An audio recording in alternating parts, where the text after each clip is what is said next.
Alrighty, welcome back, everyone. We just talked about all of the different cases going on with the NCAA and how collective bargaining is going to have to be a part of the answer. Revenue sharing has been brought up a lot, but one goes with the other. So we will definitely hear more about that down the road. But let's get into Brian Kelly and let's talk about the comments that he made on a local TV station with Jacques Doucet. I apologize if I got that wrong.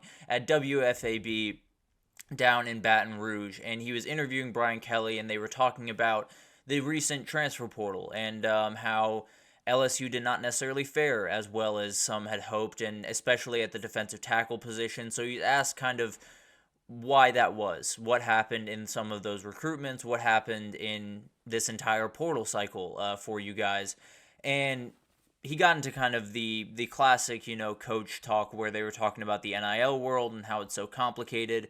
And he made the quote, "We are not in the market of buying players." And he followed it up, said, "Unfortunately, right now, that's what some guys are looking for. They want to be bought." So this is a sentiment you've heard tens of millions of times at this point, right? You've heard that players are only out for money. You've heard that players are going after certain things and they're not worrying about, where to be best developed and where to be put yourself in the best position to go to the NFL and get an education, all of this different stuff.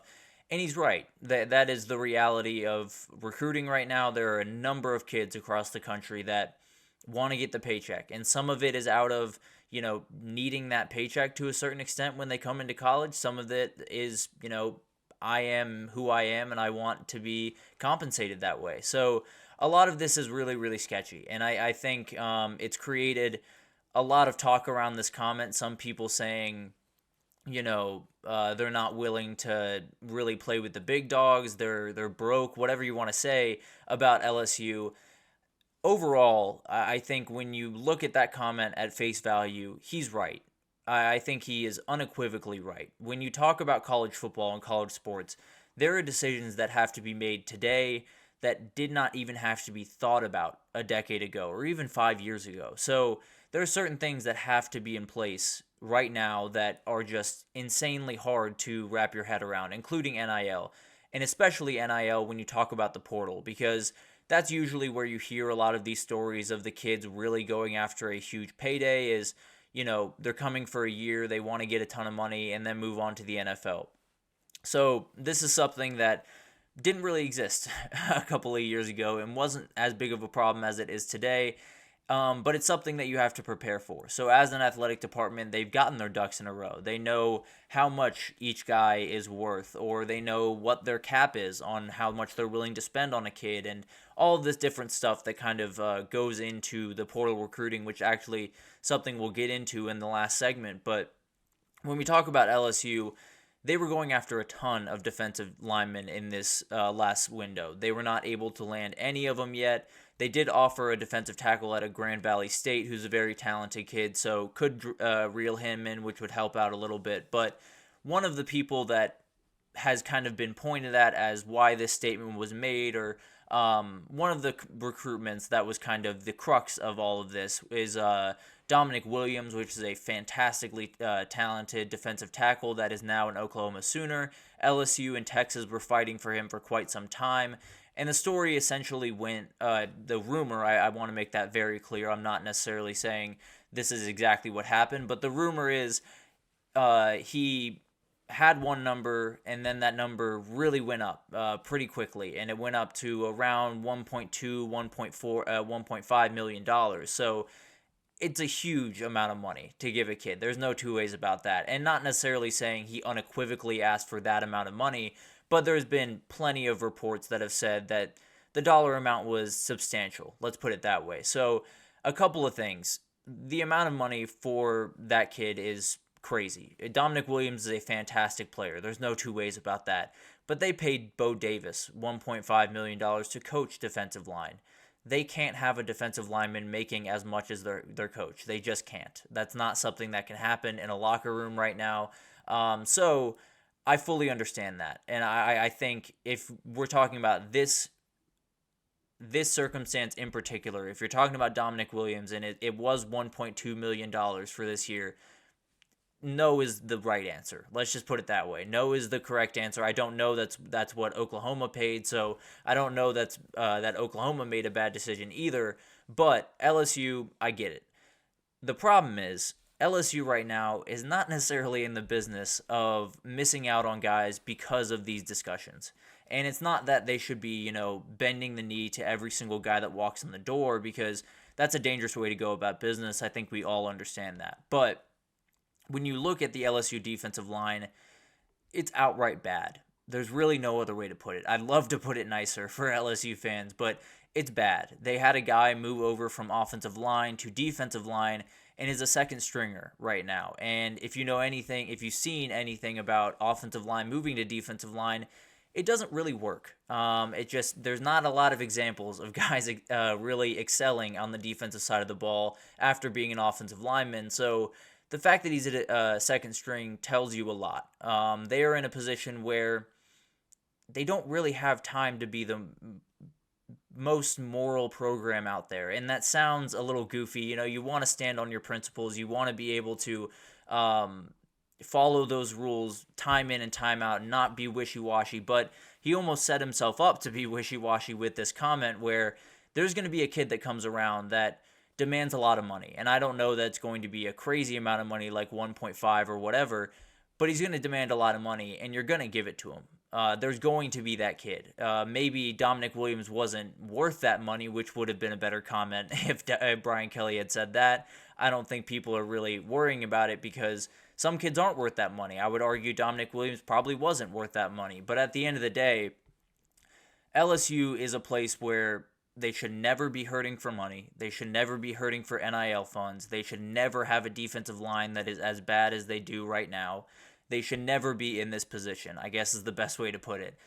But now you are. You are in this position where you have a defensive line that has an offensive lineman on the two deep. You have a defensive line that has one of the best coaches in the country, but not a lot to be done when you don't have the players to go around them. You are in a position where LSU should not be. So you kind of have to act differently than how LSU would act in this normal circumstance and how Brian Kelly would act in this normal circumstance. So we got into Dominic Williams, 1.5, 1.2, whatever it is. That's a no. That's fine. That's a right decision. I'm all for that. The problem is, once that happens, you have to go all out for every other kid that you have your eyes on. You have to do everything you can to get the kids that aren't at $1.2 million, that are at 400,000 or 600, whatever the number is for you. You have to go get those kids. It's not a negotiable thing. It's not something that you can, maybe they'll come around in the next portal cycle. You might not have until the next portal cycle. The SEC is getting to a point where there's not enough oxygen in the room. The same thing with the Big Ten. Some very good coaches are going to have to get fired because they can't win 10 games a year, or they can't do things that probably are not feasible in the new era of SEC football, which we'll get into probably on a segment maybe tomorrow. But when we talk about LSU in particular, they did an incredible job this offseason refurbishing that defensive staff. They did as good of a job flipping a side of the ball that I've ever seen from a coaching perspective. When you talk about bringing in Blake Baker as the defensive coordinator, Corey Raymond on the back end, Bo Davis as the interior defensive line, Kevin Peoples as the edge rushing and outside linebacker coach, it's insane who is in that room. That being said, you spend about $10 million to get it done, and that pulls away from what you can do on the NIL recruiting trail. Now, it shouldn't pull away that much because the reality is LSU is LSU. They should never be in a position where they're lagging behind in NIL. So here's the thing with all of this. I think the principle is correct. The principle that I am not going to be the place you go where you can just demand money and get paid, and that's just the way things go. I'm all for that. That is a sentiment that absolutely should be the case for LSU in 2025. It should not be the case right now, because the case right now is you're in a position where you're going to have almost a carbon copy of a year ago, except you might not have a Heisman winner at quarterback. So Brian Kelly's playing with fire a little bit here. And it's not to say that he is not able to be successful with the group that he has because, as I said, the coaching staff is remarkable. There's so many different things that they can do with so many different kids, but also you got to meet them halfway. You got to give them some guys that are NFL talent guys. And when you look across that defensive line, there are a couple of guys that could pop up, but there's not enough. There's not nearly enough. So when you look at all this and you talk about what Brian Kelly said, I agree with what he said. I agree with the sentiment of what he's trying to do. I just think that's not the position that they're in currently. They're not in a position to necessarily have that stance because you need dudes. You need guys to be a force on that defensive line, especially on that defensive line. So maybe you do bend a knee just a little bit, just for the time being, and then you can slowly start to reel that back as you get wins on the board, and it becomes easier, and kids are asking for less NIL money because they know they're competing for championships at LSU. So it's a tightrope walk, and Brian Kelly's trying to figure out where he wants to fall on all of this because it is a confusing game, and with kids walking into your room asking for $1.2 to $1.5 million, it's off-putting. There's no two ways about that, and it's a confusing world that we now live in. But I have a feeling that Brian Kelly is going to look back on this past portal cycle and possibly being a little bit stingy with NIL, not necessarily in the Dominic Williams case, but maybe in some other cases, and just not attacking the way that he probably should have. And it could mean that, you go 9-3 this year, and you go 9-3 the year after, and you keep going 9-3, and then people get a little bit upset in Baton Rouge. So I hope that doesn't happen. I think Brian Kelly is more than capable of figuring all this out and finding the right way forward. He obviously has a better grasp on what he wants to do than I do, but I just thought that statement overall, from where he sits today, is not necessarily the way to go about business. Now, it could be that in 2 years, where he sits, he can absolutely do that, and he should do that going forward. I think the best teams in the country do, but at the end of the day, it's not normal circumstances right now. And you kind of need bodies. You need a guy. And if it was, putting yourself in a little bit of a hole by signing Dominic Williams, if he was going to be a guy that put you over the edge, great. That you'd be calling your collective with no problem. So there were a couple of different things at play here. I think the comment itself is mostly fine. I think there was about 5 different ways that he could have phrased it that would have been a little bit better, whether it be saying something like, that guy just wasn't worth the money that he was asking for, or I'm just not in the business of, fully bending a knee to every single guy that walks in the room. Those would make sense. Now, saying you're not in the business of buying players, kind of a lie. Let's be totally honest with each other.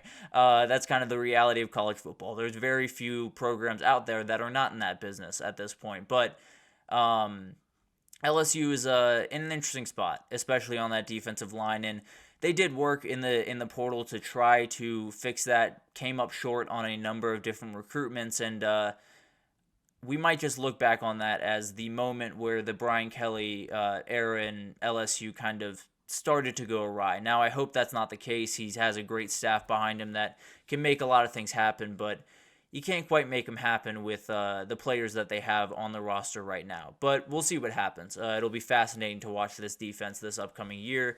But we're going to take our second break, and when we come back, we're going to talk about one of the weirder stories that I have seen in college football in quite some time. We're going to talk about Monte Harrison and his journey from high school football to the MLB and back to college football. So we'll break down that right after this.